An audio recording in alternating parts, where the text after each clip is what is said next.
ಸಿಂಹ ಮತ್ತು ಇಲಿ. ಒಂದು ದಿನ ಬಲವಾದ ಸಿಂಹವು ಕಾಡಿನಲ್ಲಿ ಮಲಗಿಕೊಂಡಿತ್ತು. ಒಂದು ಸಣ್ಣ ಇಲಿ ತಪ್ಪಾಗಿ ಸಿಂಹದ ಪಾದದ ಮೇಲೆ ಓಡಿತು. ಸಿಂಹವು ಕೋಪದಿಂದ ಎದ್ದು ಇಲಿಯನ್ನು ಹಿಡಿದುಕೊಂಡಿತು.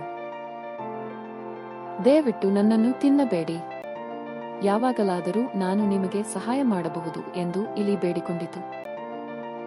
ಸಿಂಹವು ನಕ್ಕಿತು, ಆದರೆ ಸಣ್ಣ ಇಲಿಯನ್ನು ಬಿಡಿತು. ಕೆಲವು ದಿನಗಳ ನಂತರ ಸಿಂಹವು ಒಬ್ಬ ಬೇಟೆಗಾರನ ಬಲೆಗೆ ಸಿಕ್ಕಿತು. ಅವನು ಸಹಾಯಕ್ಕಾಗಿ ಗರ್ಜಿಸಿದ, ಆದರೆ ಯಾರೂ ಬಂದಿಲ್ಲ.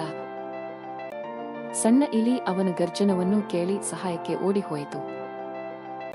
ಆತನ ಸಣ್ಣ ಹಲ್ಲುಗಳಿಂದ ಅವನು ಕಬ್ಬಿನ ತಂತಿಗಳನ್ನು ಕತ್ತರಿಸಿದನು. ಸಿಂಹವು ಮುಕ್ತವಾಯಿತು. ಅವನು ಸಣ್ಣ ಇಲಿಗೆ ಧನ್ಯವಾದ ತಿಳಿಸಿದನು. ಹೌದು, ಸಣ್ಣ ಸ್ನೇಹಿತರು ಸಹಾಯ ಮಾಡಬಹುದು ಎಂದು ಸಿಂಹ ಹೇಳಿತು. ಇಲಿ ನಗಿತು ಮತ್ತು ಅವರು ಅತ್ಯುತ್ತಮ ಸ್ನೇಹಿತರು ಆಗಿದರು.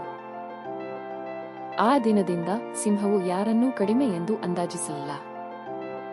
ಸಣ್ಣ ಜೀವಿಗಳು ಸಹ ದೊಡ್ಡ ಬದಲಾವಣೆ ತರಬಹುದು. ಕತೆ ಮುಗಿದಿದೆ.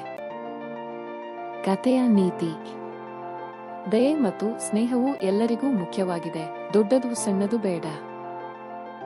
ನಿಮಗೆ ಈ ಕತೆ ಇಷ್ಟವಾದರೆ ಲೈಕ್ ಮಾಡಿ, ಶೇರ್ ಮಾಡಿ ಮತ್ತು ಸಬ್ಸ್ಕ್ರೈಬ್ ಮಾಡಿ.